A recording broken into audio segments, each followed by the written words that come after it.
সাম্প্রতিক সময়ের সবচাইতে আলোচিত দেশটির নাম হচ্ছে ইসরায়েল। ইসরায়েল নিয়ে একটা কথা প্রচলিত আছে, এই দেশ সম্পর্কে যতটুকু জানায় বিশ্ববাসী ঠিক ততটুকুই জানে। ইসরায়েল হলো এমন একটি দেশ যেখানে শুধু ইহুদিদেরই বসবাস। ইহুদি হলেই কেবলমাত্র এই দেশে নাগরিকত্ব পাওয়া সম্ভব।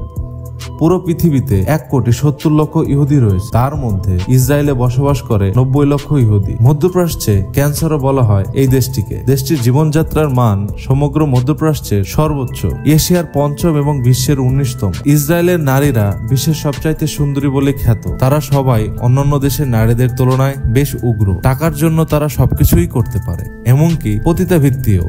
এসব নারীরা বিভিন্ন দেশের ক্ষমতাধর রাজনৈতিক এবং প্রভাবশালী ব্যক্তিদের অবাধে মেলামেশা করার সুযোগ খোঁজে, মূলত আরব নেতাদের নৈতিকভাবে ধ্বংস করতে এবং ইসরায়েল বিরোধিতার পথ থেকে দূরে রাখতে তারা এই কৌশল অবলম্বন করে। তারা এই দেশে ব্যাপকভাবে পতিতাবৃত্তি বৈধতা লাভ করে।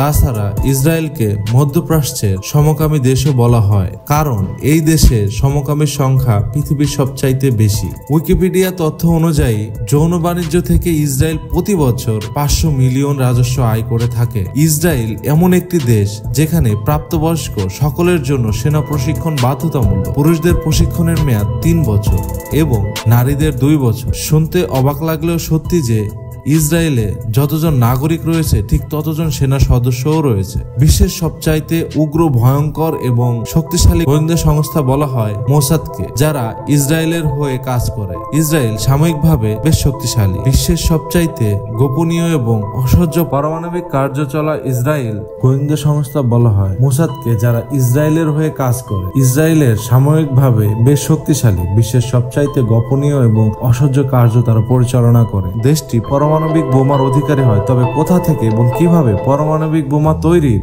এই উপক্রম পেল তা সকলেরই অজানা, কারণ তাদের কাছে যে পরিমাণ পারমাণবিক অস্ত্র রয়েছে তা বিশ্বের কাছে এখনো জানায়নি, সেটিকে তারা গোপন রেখেছে। আপনি হয়তোবা জানেন না, ইসলাম ধর্মে মদ্যপান হারাম হলেও ইহুদির জন্য জায়েজ।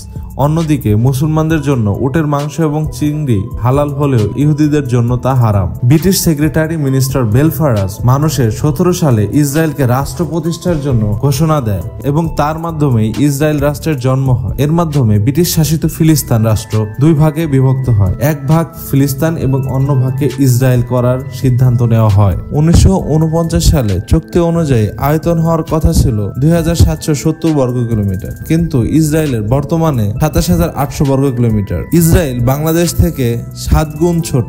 ইসরায়েলের রাজধানীর নাম হচ্ছে জেরুজালেম এবং অন্যদিকে ইসরায়েলের রাষ্ট্রভাষা 2টি, একটি হচ্ছে আধুনিক হিব্রু ভাষা এবং অন্যটি হচ্ছে আরবি। বিশ্বের মোট 101টি দেশ ইসরায়েলকে সমর্থন দিলেও মুসলিম রাষ্ট্রগুলো এখন পর্যন্ত ইসরায়েলকে স্বীকৃতি দেয়নি। আর মুসলিম দেশ হয়ে ইসরায়েলকে স্বীকৃতি দানকারী প্রথম মিশর। এর জন্য আরব দেশ থেকে মিশরকে বহিষ্কার করা হয়েছিল। অন্যদিকে নিউজিল্যান্ড খ্রিস্টান প্রধান দেশ হয়েও ফিলিস্তিনকে সামর্থ্য দিয়ে আসছে। তাদের মানচিত্রে ইসরায়েলের স্থানকে জায়গা দিয়েছে ফিলিস্তিন। স্বাধীনতার পর থেকে এ পর্যন্ত ইসরায়েল বিরোধী বাংলাদেশ এর স্থান একেবারে স্পষ্ট।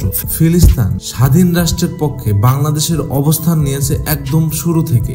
ইসরায়েল দেশটি তাদের হীরাকাটা শিল্প, পর্যটন এবং বিভিন্ন সফটওয়্যার, তাদের দেশে একটি খুব পরিচিত একটি সাগর রয়েছে, সাগরটির নাম হচ্ছে ডেড সি। ইসরায়েলের মূলত এই সাগরটাই হচ্ছে প্রধান পর্যটন কেন্দ্র।